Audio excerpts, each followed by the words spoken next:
Over the past 3 years, Final Fantasy XVI has excited the imaginations of gamers all around the world. Fueled by the publishing of 4 separate trailers and a handful of interviews conducted with select publications, they have been inspired by the game's dark and mature tone and the heavy focus on raw power. That those themes have come to the fore is no surprise. Each trailer and interview has had a specific purpose, designed to showcase aspects of the game and reveal important pieces of lore. But beyond that, the 4 trailers have been used to great effect to depict the wider themes that Final Fantasy XVI hopes to convey upon its release. 4 words have been associated with those trailers: awakening, dominance, ambition, and revenge. Those words were not just plucked out of thin air, they were chosen with great care. This, of course, relates to how effective they are at invoking intrigue, something that makes those words perfect for any kind of marketing campaign.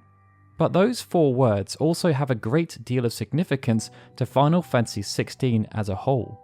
And after having the rare opportunity to play the game pre-launch twice and speak directly to the game's leadership team, it's now much easier to understand how and why those 4 words resonate so much.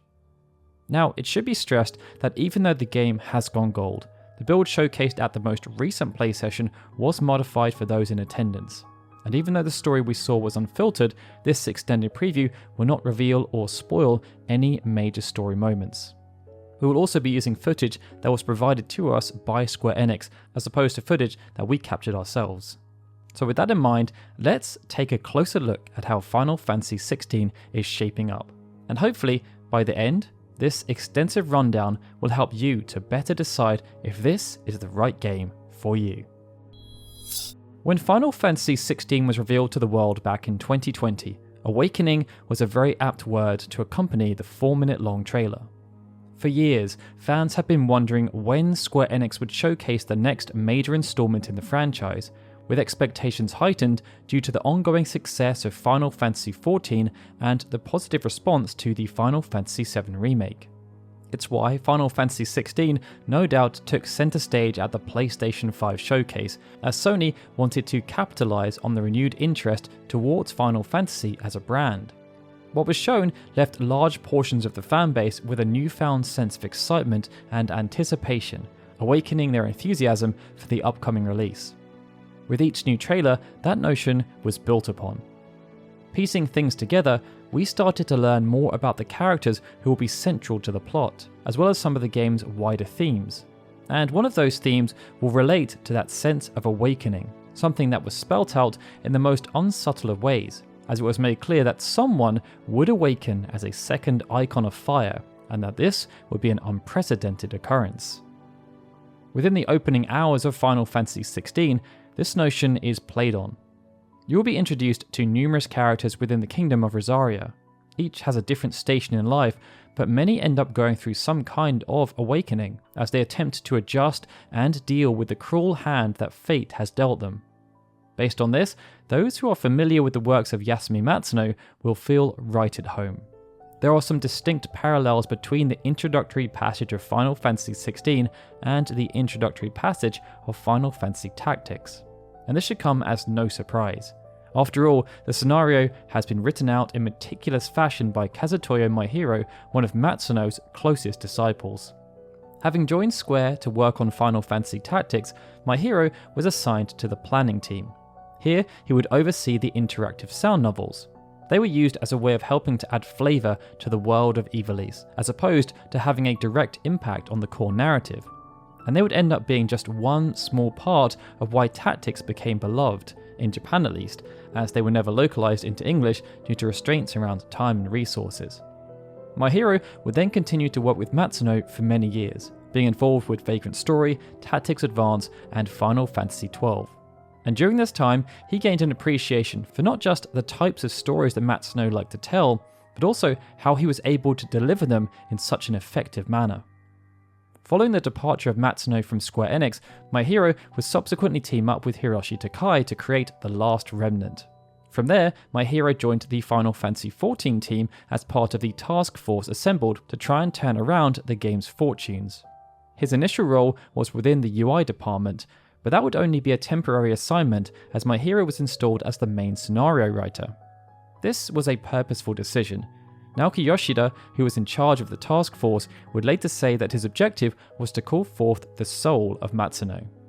My hero would then continue in this role throughout Heavensward, and it would be through that first expansion that players would really start to see not just the influence of Matsuno, but also the sheer talent my hero possessed as an independent writer. Final Fantasy XVI will amplify this. According to Yoshida, even though Matsuno has not worked on the game in a direct capacity, his DNA will be ingrained in the final product. It's why so many allusions and similar naming conventions can already be seen. The writing staff want to pay tribute to the past and acknowledge sources of influence. It could be said that Final Fantasy XVI has awakened the inner Matsuno within the senior leadership team. But one thing's for sure, the influence of Matsuno won't define Final Fantasy XVI, nor will it be a crutch. Instead, it will be used as a solid foundation. And perhaps the clearest evidence of this comes from the approach the team wanted to take when developing the story, and this then relates to ambition. Final Fantasy XVI was always envisioned as a high fantasy experience, and this would be brought to life through a medieval thematic setting and aesthetic. This in itself would differentiate Final Fantasy XVI from many previous mainline entries into the Final Fantasy franchise, but in many ways it's a natural progression. Over the past decade, this particular subgenre has seen a huge boost in popularity. Shows like Game of Thrones became a global cultural phenomena, and members of the Final Fantasy XVI development team did not escape this, having publicly professed their admiration for the show. The Witcher has also taken the world by storm, and there's been a huge resurgence in the popularity of Dungeons & Dragons. Alongside this, there was also a desire to create Final Fantasy XVI as a property that was more reflective of the franchise's global appeal. In reality, even though Final Fantasy games do still sell well in Japan, the majority of sales come from Western markets, particularly English-speaking ones. Final Fantasy VII was the start of this trend back in 1997, but with every subsequent release, the percentage of sales coming from Western markets has only continued to increase. These two facets speak to the ambitions of the team. They did not want Final Fantasy XVI to be a derivative work. They instead wanted it to be forward-thinking and a true reflection for what they believe Final Fantasy should be in relation to today's modern landscape. It's for this reason that outside of focusing on action-based combat, something that has been facilitated by the high-profile hiring of talent from Capcom, the decision was made to place emphasis on ensuring Final Fantasy XVI would resonate the most with English-speaking audiences. This decision has led to the game being developed in an unorthodox and innovative way, and it speaks to the team's wider ambitions. To excel and achieve that resonance with English speakers, they want Final Fantasy XVI to shine in the biggest markets, standing toe-to-toe with the best games in the world, games like God of War Ragnarok and The Last of Us Part 2. This meant facilitating the creation of high-quality action-based gameplay and best-in-class visuals. But they also wanted to showcase their script in the best light, and they wanted this to translate through to world-class performances. It's an aspect of development that can help to elevate a game to the next level, but there was a belief that even if they had the best voice actors and best motion capture artists, if the script did not feel native to English speakers, there would be a disconnect. As the team noted when speaking with VG247, you can have stunning graphics, fantastic combat mechanics, and an incredible story. But why shouldn't the same attention to detail be placed around voice, performance, and localization? For this reason, after my hero worked with his team to create the script for Final Fantasy XVI, it was handed over to Michael Christopher Koji Fox and John Taylor. Both worked on the English localization of A Realm Reborn and Heavensward, with Koji Fox the more senior of the two having been placed in charge of directing the English translation. Koji Fox would then continue in that role for Stormblood, but Taylor did not. He would instead move to what at the time was known as Business Unit 5 within Square Enix, also known as the Dragon Quest team. Here, Taylor worked on the English translations of Dragon Quest Heroes and its sequel, and Dragon Quest Builders, before serving as the lead English translator on Dragon Quest XI. Upon the completion of Dragon Quest XI and the launch of Stormblood, Koji Fox and Taylor would reunite to work on Final Fantasy XVI, but they were not asked to fulfill the same role they had in the past. In the traditional sense, localization professionals like Koji Fox and Taylor would be tasked with taking a completed Japanese script and adapting it for English speakers. But for Final Fantasy XVI, they were tasked with taking the Japanese script and rewriting it with no restrictions, so as to make it feel as though the script originated in English. Once they had finished, they reconvened with my hero and the rest of the Japanese scenario team and spent over 40 hours going through the script line by line to explain the changes they had made. These changes would then either be accepted or rejected, and this led to the facilitation of another fascinating development. It's not uncommon for the localization process to create oddities within scripts. Instances of this happening with older Final Fantasy games are well documented, but it even affected Final Fantasy XV, with certain parts of the story able to be interpreted in different ways depending on the language the player was playing in. This can often be the consequence of the script being edited after the fact. The Japanese script is finished, and the localization teams try their best to ensure its representation within each language is as faithful as possible. But if something doesn't quite work, there's no option to go back and change the source. To ensure such oddities are less commonplace with Final Fantasy XVI, if changes that Koji Fox and Taylor suggested were deemed positive, the Japanese script would be adjusted to ensure the two were in sync and consistent. As a consequence of these decisions, there ended up being two priorities. One, that the core spine of the game should remain intact irrespective of language, and two, that the English version would serve as the primary version, featuring more emphasis and nuance than any other language, including Japanese. The second of those priorities then prompted another bold decision. The English voice acting would be recorded first, not the Japanese. But they didn't just stop there. Such was the ambition of the team, they then decided to go as authentic with the English voice acting as possible, and this meant prioritizing the casting of British voice actors. Yoshida has stated point blank that there will be no North American accents featured throughout Final Fantasy XVI, but specific regional dialects from across the British Isles will be present, and not in a way that would be considered a gimmick or a box tick. People from the north, for example, will have a Geordie accent, and this has been done for a very purposeful reason. Whenever characters speak within the game, if you listen closely, you will already understand a bit of their heritage and where they're from within the world of Valisthea. This context then relates back to the opening hours of Final Fantasy XVI, as the aforementioned elements relating to voice, performance and localization are evidenced in numerous ways, and they complement the graphics, gameplay and narrative to create an experience that is both absorbing, compelling, and really quite shocking.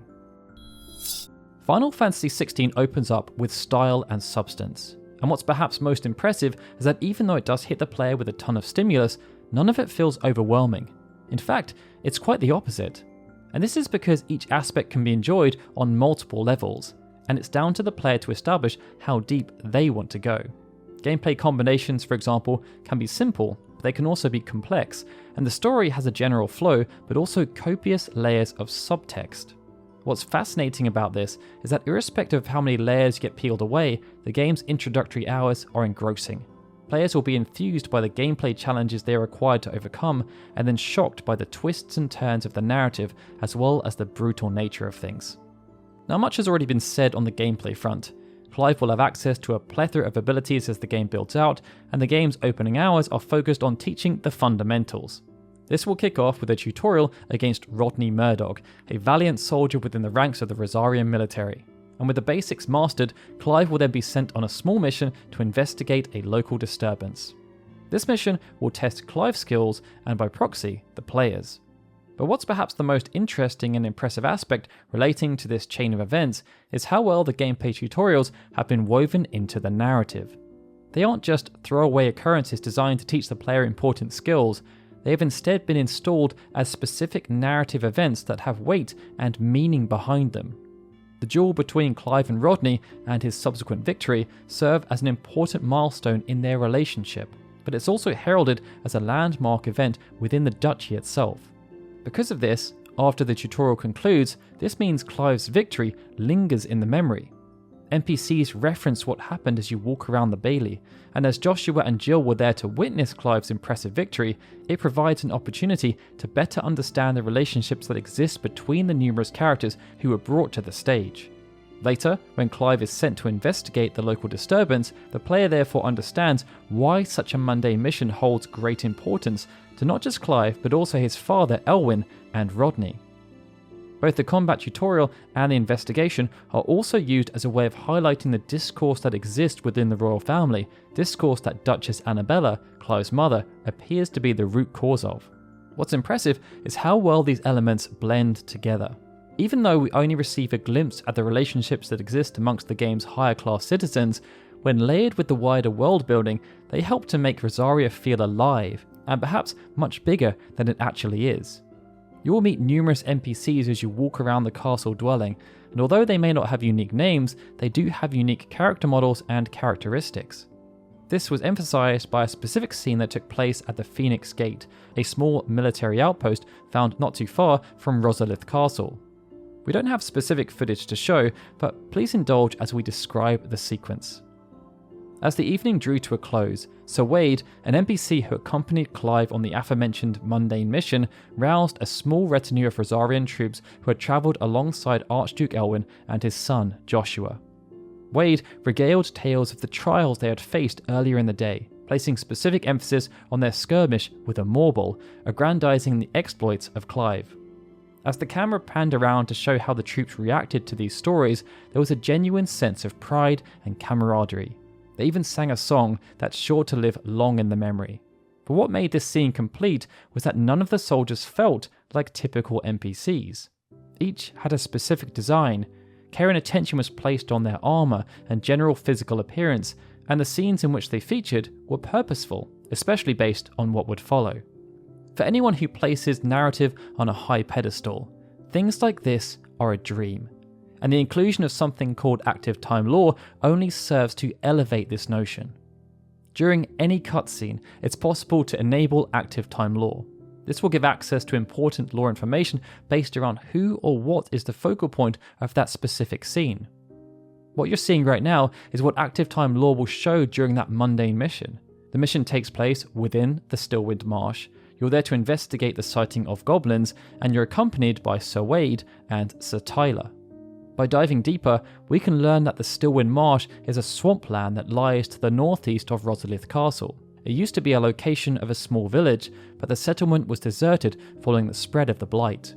We also learn that Sir Wade and Sir Tyler are not just random NPCs. Sir Wade has a deep connection with Joshua, Clive's brother. He was a lowborn citizen, but after receiving a horrible injury, he was saved by Joshua. Due to that debt, he felt compelled to join the Rosarian military, and he has extreme loyalty to both the crown and Joshua.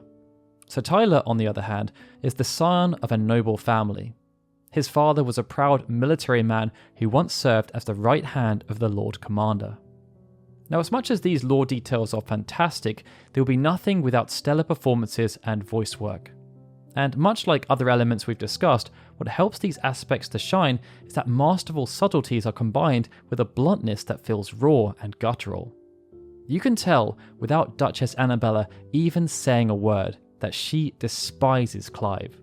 Her body language and facial expressions are just that strong and believable that you feel for Clive and any others who are unfortunate enough to be the subject of her ire. But you can also see how much her posturing affects others, and how they are further affected when she chooses to go one step more and open her mouth. The relationships that exist between Clive, Joshua, and Jill also have distinct nuances.